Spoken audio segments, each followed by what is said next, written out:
Well, hello everyone and happy Thursday. It's digital host AJ Wuest here, welcoming you back to Before the Four, the live stream where I talk about some of 48's top news stories and then some before the 4 o'clock newscast. I know you all are glued to your TV right now watching a little bit of college basketball.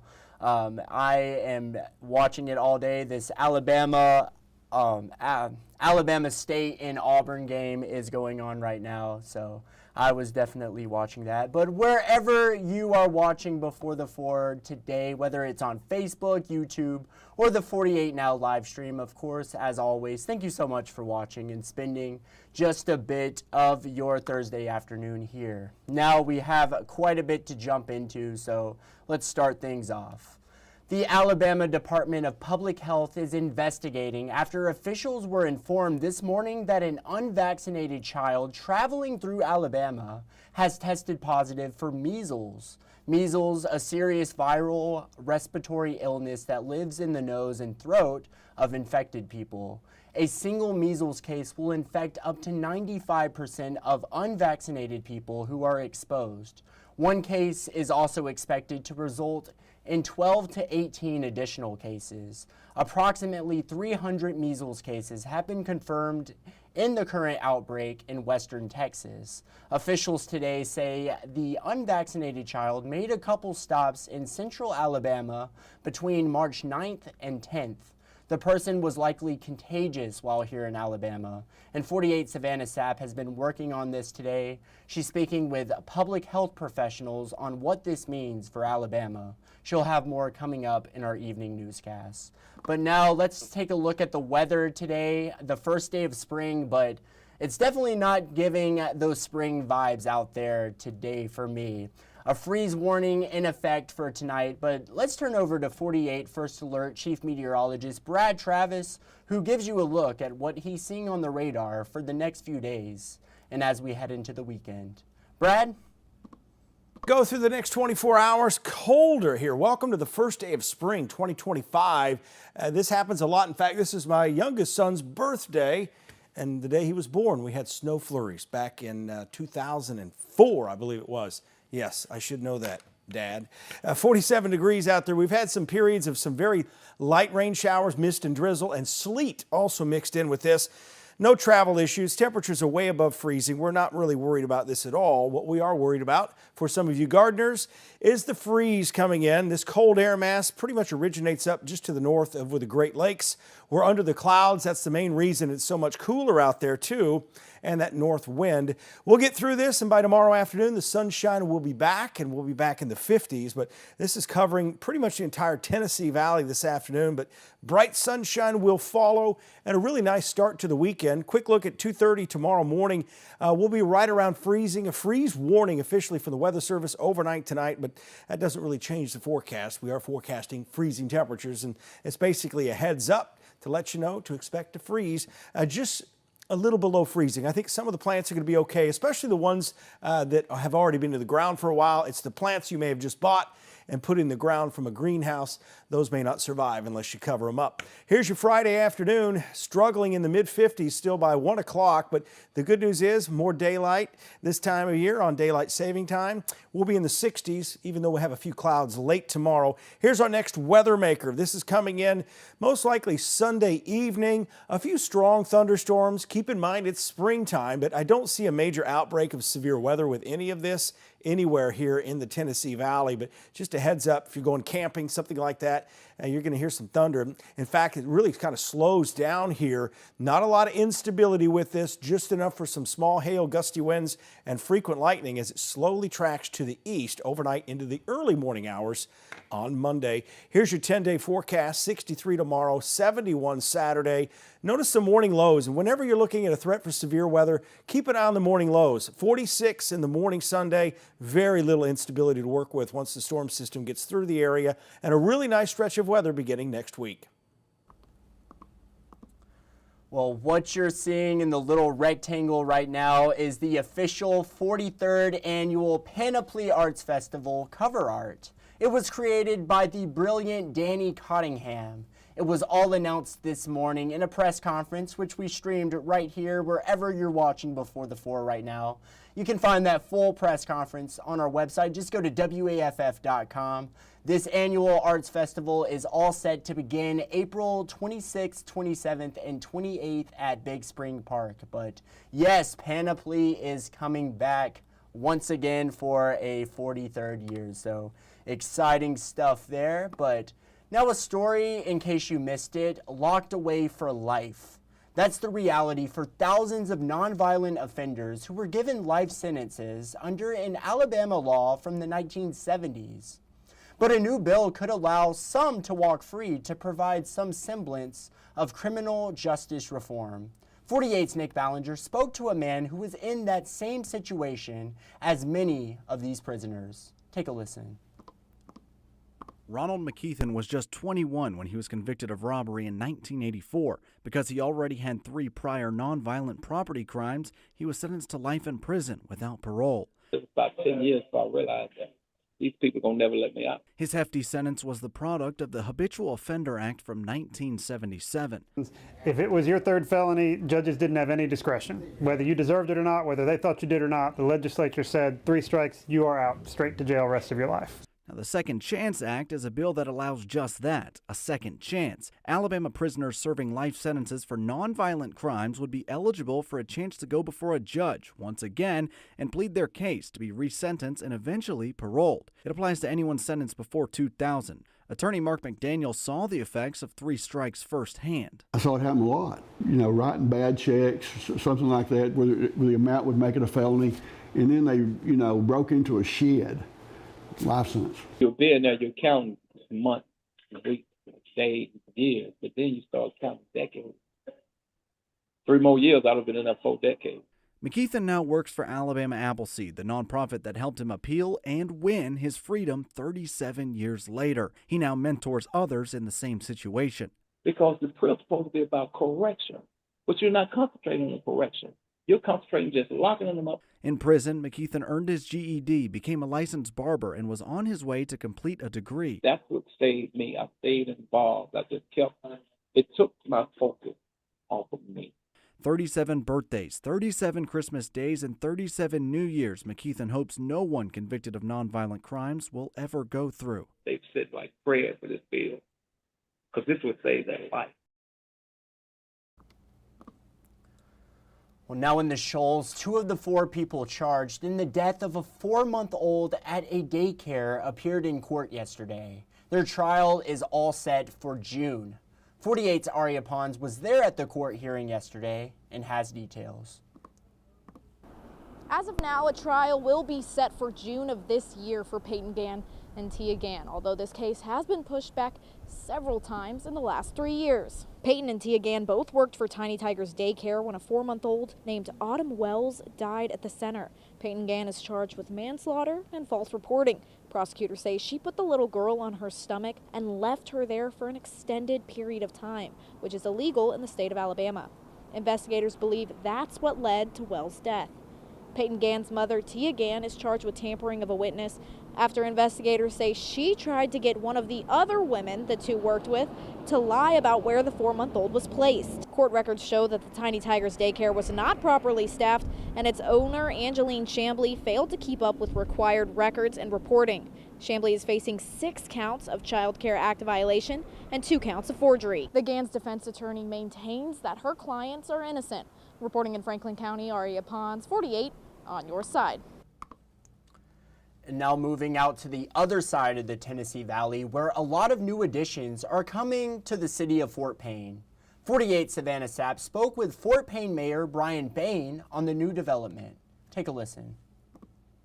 Fort Payne city leaders say a new Marshalls will open right here in this plaza on Glen Boulevard, and its presence will pave the way for more business and economic growth in DeKalb County. Fort Payne Mayor Brian Bain announced Monday that a new Marshall store would open soon in the city. He says this is just one of many new retailers coming to Fort Payne, though he can't reveal who else is coming just yet. He says the new store will help boost tax revenue for the city as well as keep residents spending their dollars here. You know, that's what's a benefit to our citizens because it's something that they don't have to leave and go somewhere else and get. Bain says Fort Payne residents tell him frequently they want to see more options for shopping and entertainment. He says city leaders hear those wants and they are working on drawing as much attention as they can. I've met with different movie companies. I've met with different entertainment people and trying to, attract them to come to our area. And, but at the end of the day, it's up to them. Brett Johnson with the DeKalb County Economic Development Authority says having a big name store like Marshall's come in will draw in more businesses to invest in the area as well as improve the quality of life for residents. Is a signal to every other investor looking to open new stores or locate new stores or manufacturing industries that DeKalb County is ripe for investment. Well, Marshall's is expected to open in early 2026, and Mayor Bain says announcements of other big name stores are coming very soon. In Fort Payne, I'm Savannah Sapp, 48 News, on your side. Well, now coming up after the break, it's the highest honor in our nation's military, and now the first ever national museum is all set to open about it. We'll talk about that in 1 minute.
Well, hello and welcome back to Before the Four. Once again, that was the slowest minute of all time. I was ready to get back on the stream and talk to all you fine people. But now to a story of courage and sacrifice. The first ever National Medal of Honor Museum opens just days from now in Texas. And this morning, we have an exclusive first look inside the unique site that tells the stories of those who demonstrated valor in the face of danger. NBC's Peter Alexander gives us a look. The Medal of Honor to First Sergeant David H. McNerney. The Congressional Medal of Honor. We gather to present the Medal of Honor to one of these soldiers. It's America's highest military honor, never sought after but always earned. The National Medal of Honor Museum, opening up next week in Arlington, Texas, serves as a tribute to the values America holds dear. We're on a mission to inspire America. We want people to be inspired by these stories of courage and sacrifice and transfer those into their everyday lives. After a deadly ambush in Afghanistan in 2009, Army Colonel Will Swenson repeatedly returned into harm's way to rescue members of his unit and recover the fallen. You went in not once, but multiple times. Why? That's simply what we do. We don't leave people behind. That's you the day you received the Medal of Honor from President Obama. What's going on behind your eyes, in your head in that moment? What you're not seeing in this picture is the families of Kennefic, Layton, Johnson, and Westbrook looking back up beyond that stage. But these are families who experienced loss, fathers, sons, husbands, gone. If you look here, this is me growing up. In 2012, Army Captain Flo Groberg also ran toward danger, tackling a suicide bomber in Afghanistan who was approaching his unit. For me, it's humbling.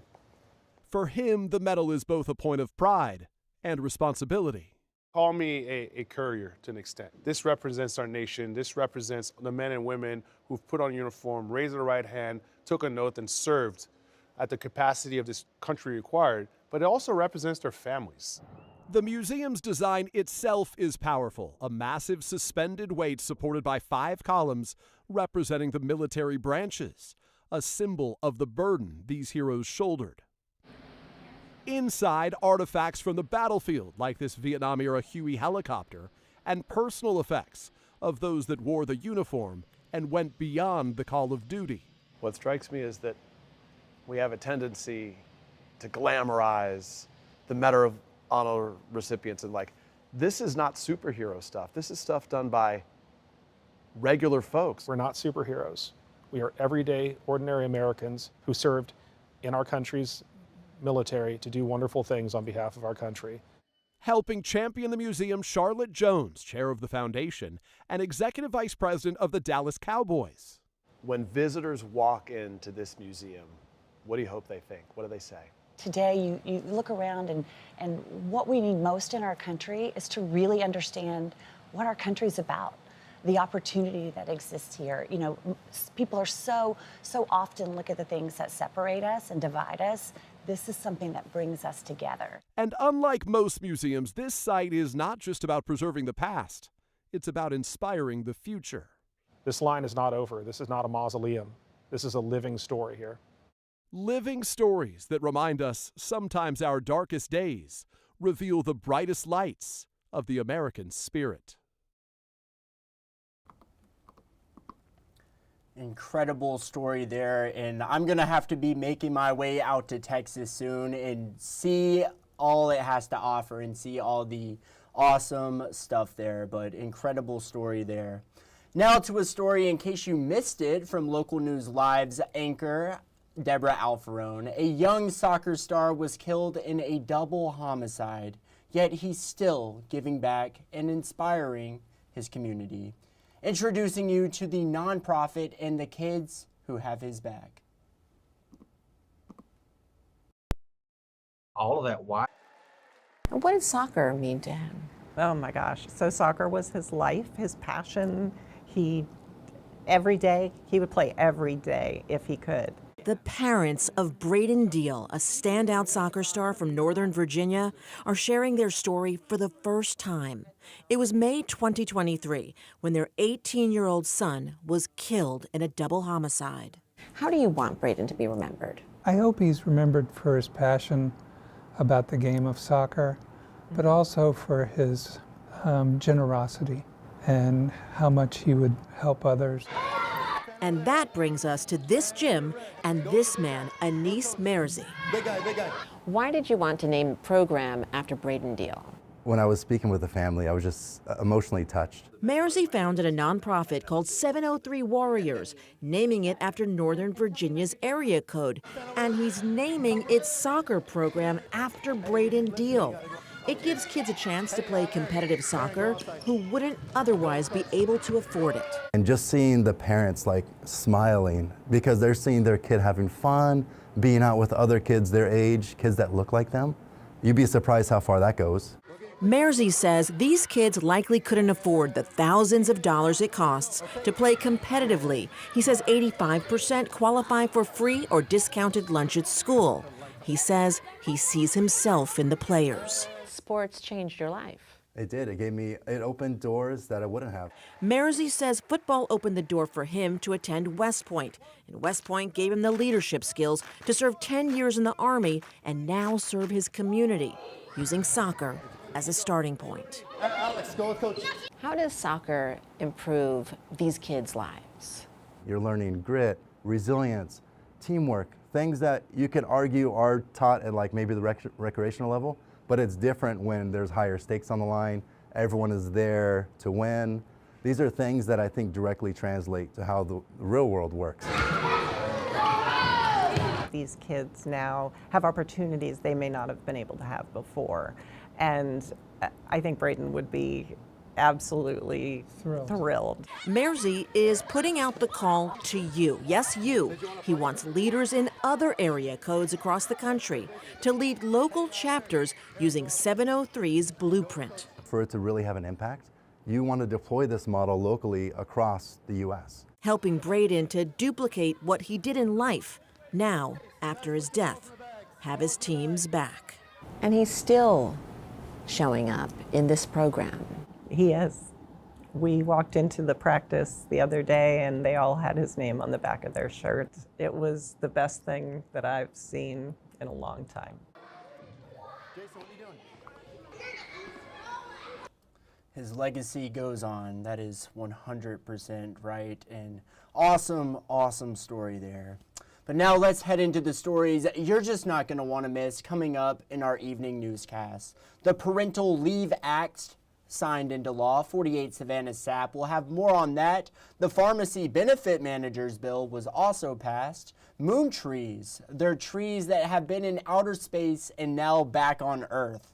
Find out how you can check those bad boys out here at Montesano coming up.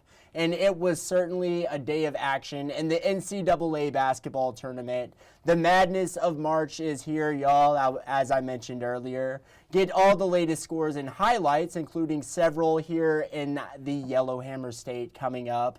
Auburn currently is leading Alabama State 70-49 is the latest score that I have. There's still 6 minutes remaining in the second half.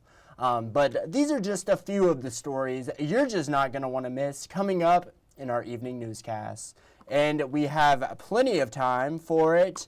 It is piggybacking off of what I just mentioned with the Auburn and Alabama State game. Who is your pick to win March Madness, the NCAA tournament?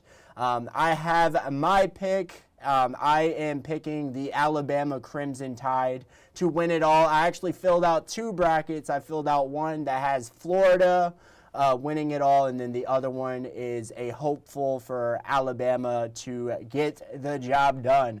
But let's see what you all had to say. Pamela said Duke. Now, that is another favorite along with UF. A lot of people commenting Duke, saying Duke. We'll have to see, Pamela. Thank you for commenting. Brett Rogers with the other favorite has Florida, and it looks like his profile picture has the outline of the state of Florida in there. It's definitely giving swamp, without a doubt. Brett, thank you so much. Steve said, my Xavier Muskies. Okay, you don't see that every day. Interesting pick there, Steve. Well, best of luck to your Xavier Muskies. And then Mike, who I thought was an Auburn fan, commented Yale. That was, of course, the team that had the upset over Auburn last year was Yale. So, all right, Mike, we'll have to see if that happens. The Yale Bulldogs going all the way. And then Debbie said Auburn, and as I mentioned, Auburn currently leading Alabama State in the first round. Auburn is another favorite to win it all. I would say the top 3 favorites, Duke, UF, and Auburn. But thank you all for commenting, and happy basketball watching to you all. I know that's what I'll be doing as probably for the next month or so. Honestly, but thank you all for watching Before the 4 today. That is just about it for today's Before the 4, but if you haven't done so already, make sure you download the 48 digital app, the 48 First Alert weather app, and the 48 Sport Zone app. Turn on those push notifications, and you will never miss a breaking news story. You all have a great night, and thank you for watching.